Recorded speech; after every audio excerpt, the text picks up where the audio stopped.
So today I got a question from Andy, who is a white belt, and he's wondering because he says that he listens to people talk about the Keylock and they talk about how it's not really an effective submission at the higher levels of Jiu-Jitsu. And so he's a white belt and he was wondering if the Keylock is even worth doing, and if so, if I could give him a couple tips on it because he's having trouble hitting it in his gym. And so Andy, thanks for the question, brother. And yeah, the Keylock's worth doing. It was one of my favorite submissions as a white belt, and again, it's a useful submission at the lower levels. As a higher jiu-jitsu practitioner, more experienced jiu-jitsu practitioner, typically it becomes more of a threat, more of a sort of a thing that we use to set up other stuff, but it's still effective, right? It's just like, the learning that you do when you're younger, like say middle school, high school. Just because you may not use it exactly the same, it still contributes to stuff that you maybe do in college or whatever. So again, that information that you're going to learn from it can still be useful, and having that submission, even if it's not the best submission by itself, is still useful later on. So I'm going to show you 3 tips to make your Keylock stronger. Hopefully this helps you, brother. All right, Andy, so check this out. I'm going to do this from side control, but again, you could do this from mount. Nothing changes about the Keylock as far as mount or side control other than the positioning itself, right? Which again is a different topic, but the actual Keylock is about the same. So first thing we're going to look at is making sure that we isolate the shoulder. I'm basing these off of like the things that I see my white belts do wrong. And again, I loved using the Keylock as a white belt, and there was the things that I did wrong. So hopefully, imagine you're going to probably make some of these mistakes, or these adjustments will be useful to you as well. First one's very simple. When I get here, a lot of times I see my white belts do this. This is a prop. Now there is a funky way. One of my black belts, Nate, he actually finishes the Keylock here kind of differently. We're not going to go into that.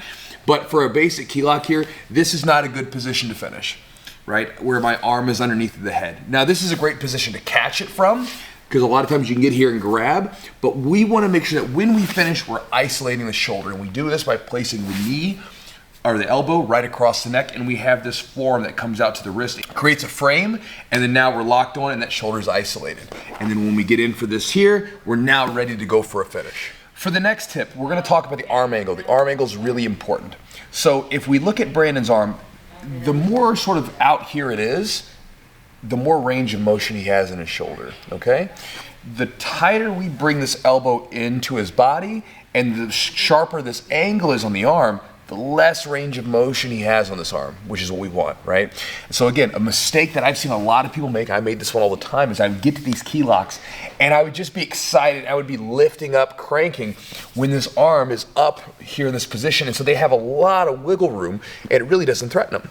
So one of the simplest things to tighten the sucker up is to pull this elbow down.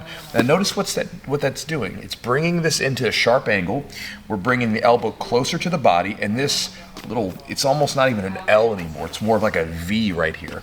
And when we get here, I can finish. And again, Brandon's not super tight. He's not like a inflexible guy, but when you bring this in and finish, it's already tight where you don't need this massive crank. Now, if the person is very flexible and they have a little bit more, you'll still be able to get the job done there. All right, and the last tip, and this is a biggie, this is my favorite tip to show people, is about rolling the wrists here. So what we're gonna do is when we get to this Keylock here, so we said we've isolated the shoulder, we've got a tight angle here like this with the shoulder, right, or with the arm.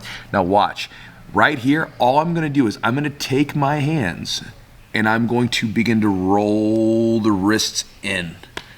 Just like that, okay? That right there, like I remember learning that tip, and that thing turned my Keylock into a pretty effective weapon, even some at later stages of belts, right? So from here, I grab and I'm rolling this in, and again, my head would be down, and then from there I'm pulling in, and we're getting tighter and tighter. And that eliminates the need, again, for these giant cranks and where you're trying to rip it off and you lose position.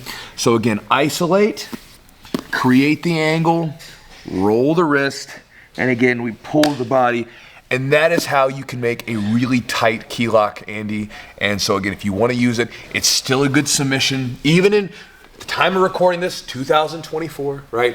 It's still a good submission at white belt and somewhat blue belt, and every now and then you'll see them being used at higher belts if the person gets really fatigued. But for right now, those are 3 tips for you to make your Keylock tighter so you can get some more submissions with it inside your gym or in your next competition. Hopefully that helps, brother, and I'll talk to you guys next time.